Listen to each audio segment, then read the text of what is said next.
პარლამენტის შენობასთან გლდანის მერვე სასჯელახსნილების დაწესებულებაში გარდაცვლილი პატიმრის ზურაბ დელიანიძის საქმის გამოძიებისა და დამნაშავეების დასჯის მოთხოვნით აქცია გაიმართა. აქციის ორგანიზება სოციალური ქსელების მეშვეობით მოხდა. ორგანიზატორების განცხადებით ანალოგიური მოთხოვნებით, მაგრამ შედარებით მასშტაბური აქცია მომავალ კვირაშიც იგეგმება.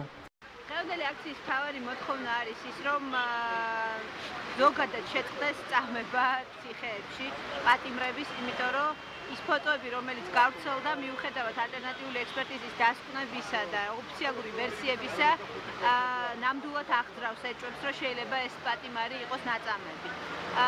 ასევე არის რამდენიმე შეუსაბამობა მთლიანად საქმეში, ძალიან გვიან გადასცეს ეს პატიმარი თავის ოჯახს და ეს ნაწოლები, რასაც ესენი ეძახიან ნაწოლებს, ხო, ჩემთვის ბოლომდე დამაჯერებელი არ არის, იმიტომ რომ არის წითელი ლაქების ხეულზე, არის ტერფებზე დაზიანებები, ეს როგორ შეიძლება იყოს ნაწოლები, ჩემთვის ჯერ კიდევ წარმოუდგენელია. ვაპროტესტებ იმ ფაქტს, როდესაც გარდაიცვალა პატიმარი ზურაბ დელიანიძე 39 წლის.